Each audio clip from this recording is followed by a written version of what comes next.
तर मस्तपैकी सकाळ झालेली आहे आपली गावाकडची। तर आम्ही जत्रा करून गावाकडे चाललेलो आहोत। तर आज आहे गावाकडे आंबील। तर तुम्हाला मी आंबील दाखवणार आहे काय असते। सकाळची सुंदर सुरुवात, हलकीशी सूर्यकिरण आणि एकदम फ्रेश वातावरण, खरंच दिवसाची सुरुवात अशी झाली की मूड वेगळाच फ्रेश होतो।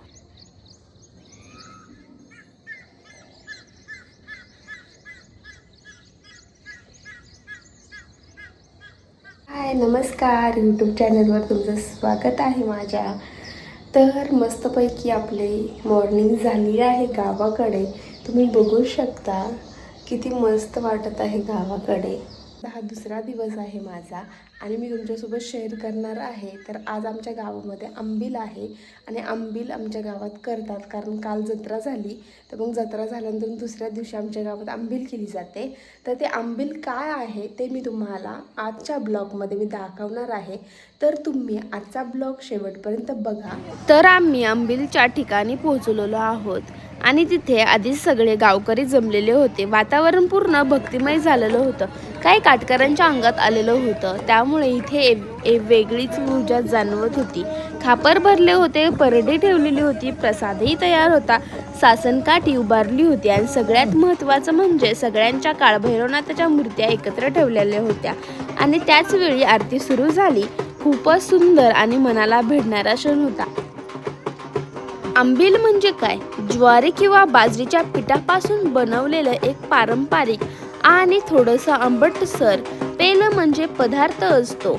गावाकडे जत्रेनंतर खास करून काळभैरवनाथाच्या जत्रेत आंबील केली जाते। ही पारंपरिक देवाला अर्पण म्हणून ही सगळ्या गावकऱ्यांनी एकत्र येऊन प्रसाद घेण्यासाठी केला जातो। त्यानंतर अंगात आलेल्या लोकांचं झाल्यानंतर सगळ्यांनी दर्शन घेतलं।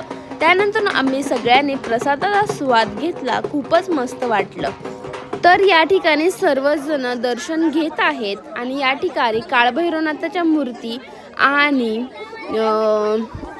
सासनकाठी या ठिकाणी ठेवण्यात आलेले आहे। या ठिकाणी तुम्ही बघू शकता गावकऱ्यांची किती गर्दी झालेली आहे आणि आता मेन जेवण्यासाठी सर्वजण बसलेले आहेत। आता पहिलं पुरुषांची लाईन बसलेली आहे, त्याच्यानंतर महिलांची लाईन बसणार आहे। तर थोड्या वेळाने आम्ही बसू जेवायला। तर आता आपला नंबर आलेला आहे जेवण्यासाठी। तर मस्तपैकी आता आपण जेवण करून घेणार आहोत। तर जेवणामध्ये वरण आहे, भात आहे, चपाती आहे आणि मेन म्हणजे आंबील आहे। एवढं सगळं जेवल्यानंतर आता आम्ही निघालो आहोत घरी। तर असा होता आजचा आमचा दिवस। तुम्हाला कसा वाटला कमेंटमध्ये सांगा आणि सगळ्यात महत्त्वाचं सबस्क्राईब करायला विसरू नका।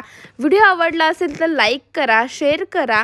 तर असा होता आमच्या गावाकडच्या काळभैरवनाथ यांच्या जत्रेनंतर आंबीलचा कार्यक्रम, पारंपरिक श्रद्धा आणि सगळ्यांनी मिळून साजरा केलेला सुंदर दिवस। खरंच गावाकडचे असे क्षण मनाला खूपच जवळचे वाटतात आणि अशाच आठवणीसोबत आजचा दिवस इथे संपवते आणि पुढच्या व्हिडिओमध्ये भेटूयात। तोपर्यंत बाय।